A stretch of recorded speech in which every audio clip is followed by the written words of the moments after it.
اللہم صلی علی سیدنا محمد وعلی آل سیدنا محمد وبارک وسلم۔ شروع اللہ کے نام سے جو بڑا مہربان اور نہایت رحم کرنے والا ہے۔ میرے چینل کی طرف سے تمام ناظرین کو السلام علیکم ورحمۃ اللہ وبرکاتہ۔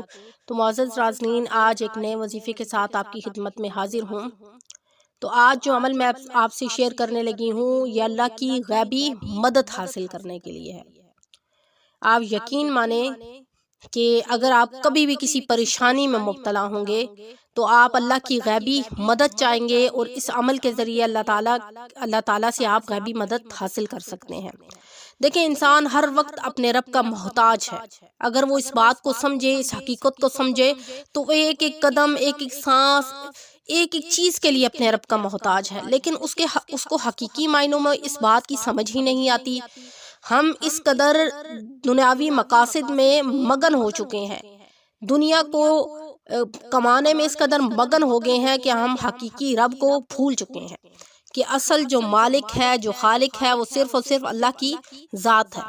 آپ یقین مانیں کہ اگر یہاں آپ کی سانس اٹک جائے، سانس اگر آپ کا یہاں پر ٹھہر جائے، تو دنیا کے جتنے بھی ڈاکٹر ہیں وہ اکٹھے ہو جائیں، دنیا کی جتنی بھی مال و دولت ہے اس کو آپ اکٹھا کر لیں، تو آپ کو کوئی فائدہ نہیں مل سکتا۔ صرف اور صرف جب تک اللہ آپ کی مدد نہ کرے، جب تک اللہ ان سانسوں کو جاری نہ کر دے، تو دنیا کے کوئی ڈاکٹر، بڑے سے بڑا ڈاکٹر آ جائے، ساری دنیا کے ڈاکٹر جمع ہو جائے، تو وہ آپ کو سانسیں نہیں لوٹا سکتے جب تک اللہ کی ذات نہ لوٹا سکے۔ تو یہ مثال دینے کا مقصد یہ ہے کہ انسان کا توکل اللہ پر گہرا ہو جائے، کہ جب تک اللہ نہ چاہے تو انسان کا کبھی بھی کوئی کام نہیں ہوتا۔ تو اس کے لیے ہمیں کیا کرنا ہے کہ اگر ہم یہ چاہتے ہیں کہ ہمارا رب ہمارے کاموں میں آسانیاں پیدا کر دے، ہمارے اندر اللہ کا اتنا یقین پیدا ہو جائے، سب سے پہلے تو ہمیں کیا کرنا چاہیے کہ ہمیں اس خالق حقیقی کے حقوق ادا کرنے چاہیے جو مسلمان ہونے کے ناطے اس نے ہم پر لاگو کیے ہیں، ہم پر لازم کیے ہیں۔ مثال کے طور پر کیا لازم؟ سب سے پہلے نماز ادا کرنا۔ ہمیں چاہیے کہ ہم نماز کو ادا کریں، نماز کی ادائیگی کریں، ہر حال میں نماز کی ادائیگی کریں، کیونکہ نماز کے بارے میں پوچھ گچھ ہوگی۔ نماز جنت کی کنجی ہے۔ ہم کہہ تو دیتے ہیں کہ ہم نماز جنت کی کنجی ہے، کبھی اس کے ہم الفاظ پر غور و فکر کرتے ہیں کہ جنت کی کنجی جب تک ہم خریدیں گے نہیں، جب تک ہم اس کے لیے محنت نہیں کریں گے تو ہمارا داخلہ جنت میں کیسے ہو سکتا ہے؟ تو لہٰذا ہم نے کیا کرنا ہے؟ معمول کے مطابق ہر بندہ مصروف ہوتا ہے۔ اللہ نے ایسے ہی تو نہیں انسانوں کو اشرف المخلوقات کا لقب دیا، کیونکہ اللہ تعالیٰ نے انسان کو اس لیے اشرف المخلوقات کا لقب دیا کہ انسان تگ و دو کرتا ہے، محنت مشقت کرتا ہے ہر کام کے لیے، اس لیے ان کو فرشتوں سے بھی افضل قرار دیا۔ تو اگر انسان جو ہے ذکر و اذکار کرے روزانہ کی بنیاد پر، اللہ کو یاد کرے، ہر وقت انسان کے اندر اللہ کو خوف رہے، عاجزی رہے، حقوق اللہ کے ساتھ حقوق العباد کو مد نظر رکھتا رہے، اس دنیا کی رنگینیوں کے ساتھ اس قدر مگن نہ ہو جائے، بلکہ ہر چیز میں اس کے اولین جو ترجیح ہونی چاہیے وہ صرف اللہ کی ذات ہونی چاہیے۔ زندگی میں جو بھی کام کرے وہ صرف اور صرف اللہ کی ذات کے لیے ہونے چاہیے۔ غریبوں کی مدد کرے تو اس کے اندر یہ ہو کہ میں دکھلاوا نہیں کر رہا، میں صرف اور صرف اللہ کی رضا کے لیے کر رہا ہوں تاکہ آخرت میں مجھے اس کا اجر ملے۔ تو غرض کے کہ ہم حقوق اللہ جب پورے ادا کریں گے، قرآن مجید کی تلاوت کریں گے، اللہ کو یاد کریں گے، نماز ادا کریں گے، ذکر و اذکار کریں گے، تو پہلی بات ہے کہ ہماری زندگی میں اللہ تعالیٰ کبھی پریشانیاں لاہیں گی نہیں۔ لیکن اگر پھر بھی ہم پریشانیوں میں مبتلا ہو گئے تو ہم اپنے رب سے مانگیں گے تو وہ ہمیں عطا کر دے گا۔ آپ یقین مانیں کہ رب سے سچی محبت کر لیں تو آپ کو دنیا کے آگے جھکنے کی ضرورت ہی نہیں پڑے گی۔ آپ ایک دفعہ اپنے رب سے آگے جھک کے مانگو، جھک کے اس سے گڑ گڑا کے رو کے مانگو، اللہ تعالیٰ تمہیں ضرور عطا کرے گا۔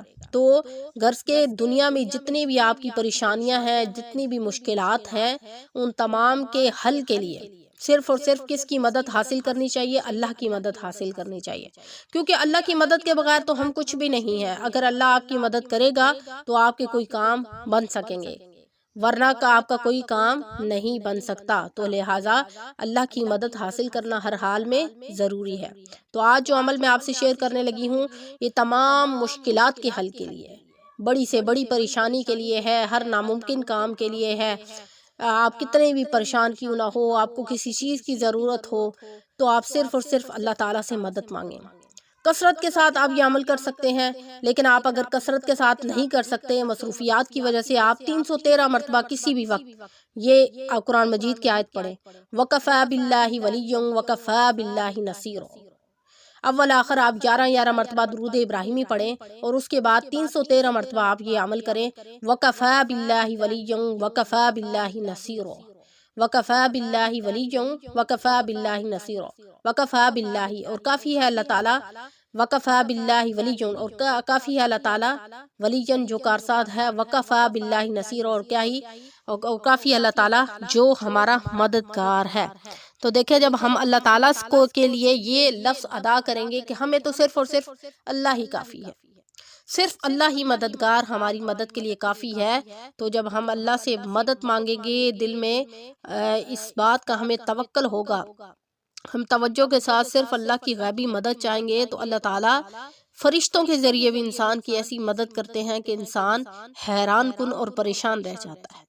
تو لہٰذا وہ حضرات جو بہت زیادہ پریشانی میں مبتلا ہیں، ایک تو گہرا توکل کر لیں کہ جب تک آپ کے ساتھ اللہ کی غیبی مدد نہیں ہوگی، آپ دنیا میں کبھی بھی کچھ نہیں کر سکتے۔ کامیابی حاصل کرنے کے لیے، چاہے وہ دنیاوی کامیابی ہے، چاہے وہ اخروی کامیابی ہے، چاہے کچھ بھی ہے، لیکن آپ کے ساتھ اللہ کی مدد ہونا ضروری ہے۔ اگر آپ کے ساتھ اللہ کی مدد نہیں ہوگی تو آپ کبھی بھی دنیا میں کامیاب نہیں ہو سکتے۔ تو لہٰذا سب سے پہلے اولین جو چیز ہے، آپ اللہ کو اپنا دوست بنا لیں۔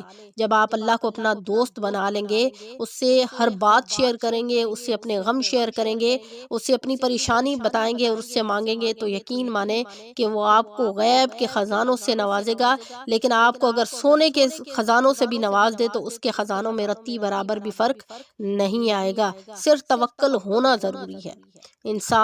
آج کل ہم انسان ایسے ہو چکے ہیں کہ ہم پیٹ بھر کے کھانا کھا لیتے ہیں اور نیند کر لیتے ہیں، اور دنیاوی ہمیں کاموں کی پڑی ہوتی ہے کہ ہم نے فلاں کام کر لینا ہے، فلاں کام کر لینا ہے، لیکن ہمیں اس چیز کی فکر ہوتی ہی نہیں ہے کہ اللہ تعالیٰ نے انسان کو دنیاوی مقاصد کے ساتھ دوسرے کس مقصد کے لیے پیدا کیا ہے۔ تو اس سے پہلے کہ ہماری زندگی کا سورج غروب ہو جائے، یعنی ہماری زندگی کی آخری شام ہو جائے، ہمیں چاہیے کہ سب سے پہلے ہم اپنے رب کو راضی کر لیں اور اپنی آخرت کما لیں، تاکہ ہمیں آخرت میں جنت مل سکے، کیونکہ انسان جب ایک دفعہ دنیا سے چلا جاتا ہے تو دنیا سے جانے کے بعد وہ کبھی واپس نہیں آ سکتا۔ اس سے پہلے کہ بدبختی ہمارے سر چڑھ جائے، ہم اپنے رب کو راضی کر کے اپنی آخرت کما لیں۔ زندگی کا اولین مقصد انسان کو صرف اور صرف اللہ تعالیٰ کی رضا ہونا چاہیے، اللہ تعالیٰ کے احکامات پر پابندی ہونی چاہیے۔ تو آپ کوئی بھی ہمارے بہن بھائی کسی مقاصد کے حوالے سے پریشان ہے، کسی بھی مشکل میں مبتلا ہے، کسی بھی پریشانی میں مبتلا ہے، تو آپ یہ عمل کیجئے، وَكَفَى بِاللَّهِ وَلِيًّا وَكَفَى بِاللَّهِ نَصِيرًا۔ تو انشاءاللہ اللہ تعالیٰ راضی ہو جائے گا اور آپ کی ایسے مدد کرے گا کہ آپ خود حیران کن اور پریشان رہ جائیں گے۔ تو آج کا عمل بہت مجرب عمل ہے، اس عمل کو ضرور کریں۔ اس عمل کے بعد آپ جو دعا مانگو گے، جو اللہ سے ہاتھ اٹھا کے مانگو گے، وہ تمہیں ضرور عطا کرے گا۔ تو آج کا وظیفہ یہیں پر ختم کرتے ہیں۔ ویڈیو اچھی لگی ہو تو میرے چینل کو لائک کریں، شیئر کریں، سبسکرائب کریں، تاکہ ہر آنے والی ویڈیو آپ کو مل سکے۔ السلام علیکم ورحمۃ اللہ وبرکاتہ۔